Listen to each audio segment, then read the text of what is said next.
It's a very interesting time for the media of comic books and superheroes. Marvel is at the forefront with big blockbusters and some of the biggest heroes around. But you also have things like The Boys, which is succeeding in pointing out the hypocrisy or problems with the superhero lifestyle. But in the end, it's all about the ideology behind being a hero at the core of these stories. And sometimes, it's all but taking a single moment that is built up for years and years to define who a person is and whether or not they truly are a hero. Epiphany City released on April 12, 2022 for the price of $9.99 on the PC, specifically Steam. It's an adventure puzzle game that has you manipulating the environment in a unique way, set to the backdrop of an emotional story about life, hardship, and doing the right thing. It's a game that may look kiddie cartoonish on the surface, but has the emotional undertones of a high-class telenovela, or a Yakuza side story, depending on how you look at it. You play as Lily, a young female artist who has talent, is bright-eyed and hopeful, and has a very small but very strong support group at the start of the game, being her lovely mom and her best friend Rose. She has a hero in Superb Man, your typical Superman-like hero with a similar color scheme to Homelander of The Boys. And before you say anything about spoilers, it's pretty clear in the first 15 minutes what kind of person he is, so no, I'm not going to consider that a spoiler. Lily lives a life that most people would love to have, even with its troubles. At least at first. Sadly, life decides to dump a cold bucket of reality on her, to a point where I will go into more detail later in the review about how much it does it. Needless to say, it pushes her to her emotional limit, and due to a series of events, she ends up falling into a secret temple and learning about the prophecy. It's your typical chosen one prophecy here that doesn't seem to describe her in the slightest, but that isn't anything that a good edit can't fix. This ends up giving Lily special powers, even though she had used them just 5 to 10 minutes earlier. It's actually really confusing how the game opens, honestly, but regardless, this leads you to the core of Epiphany City. That core, in my opinion, is surprisingly the gameplay. In terms of genre, I would define it as a simple puzzler. Each challenge will have you solve how to get around an obstacle. Sometimes it's how to get around cameras, or sometimes it's filling in a bridge to take on the next challenge. The puzzles are simple. We're not talking Baba Is You level of crazy puzzles here, and it never gets truly difficult. So if you're looking for something that will put your brain to its limit, this gameplay won't be for you, despite the game having other values that I will get into. However, what the game does extremely well in these puzzles are the pace and variety in which it brings them forward. None of these puzzles are particularly hard, as I said, but test different forms of puzzling prowess, like being able to recognize patterns or being able to work out pathways and how to get to exits. Each one does a good job of setting up the next, however, forcing you to think about things a tiny bit differently, and quite frankly, makes you feel dumb with the simplest of puzzles at times. There were a couple of times when I streamed the first 2 hours of the game that, looking back on it, made me wondered how I missed something, yet during that moment I couldn't see it. It does lead to some aha moments, and good positive reinforcement of feeling clever or smart, especially when you get some of the more out there ones on the first try. They mostly hit too, even with the game throwing you some more obvious red herrings at times. Except the sword puzzle. I hate this puzzle, and it has nothing to do with me being stubborn. No, it's all the game's fault for what information it presented to me. Don't question me on... Okay, yes, it was me being stubborn a little bit. However, it would be nice if there was some way to hint the player at this point. There were 1 or 2 times where I had no idea what I was doing, and sometimes you just need a poke in the right direction. But bringing back the comparison to Baba Is You, the puzzles and the way you handle thinking about them feels fresh here, like when I originally played games like Scribblenauts and Baba Is You, but it also still felt familiar at the same time. It does sprinkle in puzzle elements that are more familiar and more easily recognizable, like floor puzzles where you can only touch tiles each once, but it more so blends that well with the presentation in addition to all the more creative puzzles that it has. It uses the scenery to paint a picture and hint at things a lot better than a lot of games that I'd put in the same category.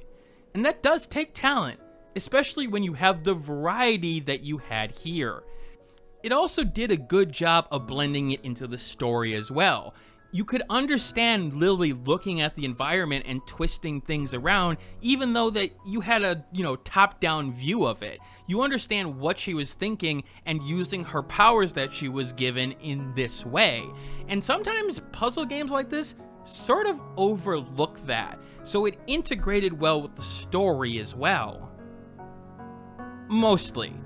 I also feel that the game shows signs of being rushed at the end, specifically when the game takes a drastic gameplay change to include quick time events. These are battle sequences that you have to fight the monsters directly, and it's fine. I don't like the fact that you can't seemingly fail, or at least there seems to be no punishment for it, but I think it actually does more of a disservice for Lily as a character herself. Her strength is her creativity and tenacity, and her having firing punches out left and right doesn't seem like the type of hero that Lily was set up to be in the story. But more on that in a bit. With that said, I feel these sections in particular were there due to the creator's love of certain media, as you can see posters and influences across the game. I think these last sequences really show a love for Dragon Ball and the early Dragon Ball Z series. Like, not the energy-focused everything about Goku series that it's become, but the days where martial arts fighters would speedily jump into the air and knock enemies to the ground, kind of Dragon Ball and early Dragon Ball Z fights. Funny enough, Lily seems like a Goku at the end of the game, but really was more of a Bulma during the game, which let me remind everyone that Bulma is the most important character in that series, and the world would have fallen apart countless of times without her, and didn't get the world into trouble like Goku did. Yes, random anime opinions in this review, I do not apologize for this, Goku is a boring character. But let's actually address the story here. Epiphany City is not an overly wordy or complex story. Sure, it has a twist or two that you can see coming a mile away, but also gets a twist or two that you don't see coming as well and actually will shock you. It does well in establishing characters and their motivations, and even makes you feel empathetic for those who would be considered more evil in certain cases, while not for those who are truly horrible. It doesn't overlook problems with these characters while doing it, however. Lily does go through a lot of shit, but also becomes a bit of a butt during the game's events. But you clearly see why she is the way she is. It does make sure that it doesn't treat the character with kid gloves in certain ways. She will get called out at certain points, which makes it feel a lot more realistic even with the superhero nature at the core of the story. Why I made the comparison to telenovelas at the start of this review is that almost everything about the big events of this game are dripping in emotional resonance. Does the game comment on certain problems in the real world, like wealth distribution and those in power? Of course, but it's secondary to the emotional moments of character growth shown by those like Lily. While I never got to the point of tears in the game, it does stand out at certain points where I do feel like the story was based on real life events. And I want to give the writer a big old hug. Man. Those emotional moments, however, are set up well with the game's offbeat humor in the non-set piece moments of the game. Sometimes they are really cheesy, but like the game's puzzles, they hit a variety in their execution and work well.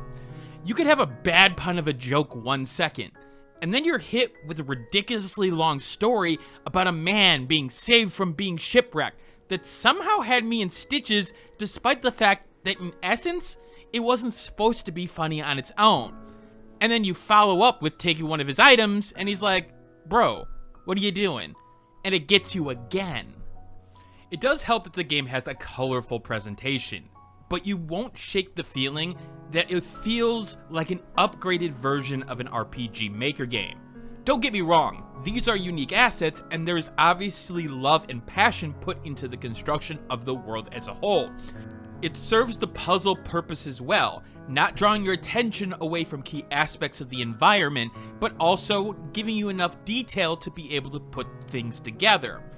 But it also doesn't have an oomph factor, as I can see why the game didn't necessarily get a lot of eyes on it despite an interesting trailer. In fact, a lot of the drawbacks the game has also have elements linked to them in the good category as well, which makes the actual criticism part of this hard in terms of an overall score. First of all, the game, it sorta ends early. I mean, there's definitely solid construction of the first, second, and final acts of the game. The game comes in around 3 hours, and that itself isn't necessarily the problem. We do need games with shorter lengths out there, with the price point of the game being very appropriate for it. This is a $10 game, and frankly, you do get your money's worth. With that said, I found myself really wanting more, especially from the aspect of the story's star, Lily. The middle section of building Lily up as she turns her life around and becomes that hero that she could be feels like it gets rushed at certain points and could use for a more drawn out progression. Seeing her struggle more with being this new hero and having more doubts and building it up a little bit more slowly to her new confidence, even with its valleys, would have served the storytelling well. With that said, I want to skip back to the one item that I wanted to wait to talk about. See, remember how I mentioned Lily's tragic backstory at the start of this review? Well, you get a very, very detailed lead up in that backstory, and it's going to be decisive for the audience. I mean, I'll be frank, it could be considered misery porn for some of those out there. It has a warning at the start of the game indicating to be patient with it, and it shows. It would be easy for me to say that some of it should be cut for the sake of pacing, but when I look at it objectively, I don't know what could easily be cut. Each segment of that opening serves a specific purpose to show her connections to the world. Take anyone out, and that connection to that specific character or plot point would start to stumble. It may be hard for a lot of viewers to get through, but it does feel necessary for the story being told. But then it feels like a lot of the plot is front-loaded in detail, and when you don't get that detail later on like you did in that opening, it will feel a little uneven when you look at things in the end. Now, I could go into some of the other elements of the game. How the music is appropriate for each area, but doesn't exactly really stand out in any one way. I could talk about how the level design feels very corridor-like, and yet serves a smart purpose in the overall picture. I could talk about the linear nature of the game, which I think is appropriate for the story being told. It's the detail that you'd expect in a review of mine, why you see 30-minute reviews of even small games on this channel. But every review I do is designed for that game in mind, and I think in this case, going on about that detail would distract from the actual core strength of the game. Because Epiphany City, in the end, is a game about hope, about fighting when the chips are down, and relating to the struggles of everyone, even in their darkest moments. It's a game that's clever in its puzzles to keep your attention, but serves as a good bridge for the story that's a core to the experience. It's about emotion. It's about taking the story and relating your own struggles to it, and finding that, hey, you're not alone in this world, even if it can feel like it at times. And sometimes you do need a story like that to just lift you up. You're here to feel. And for some, I realize that's not going to be enough. But in my eyes, it's a game that's worth playing and maybe not rushing out to get. But if you have the money to spend, you could spend it on a lot worse than Epiphany City. Which is why it gets an 84 out of 100. making it a solid buy unless you're hurting for cash. But that doesn't take into account my enhancer system, which takes the more subjective elements of games and tries to match the game to you. If you fall strongly into one of the following categories, add or subtract that score to the main score.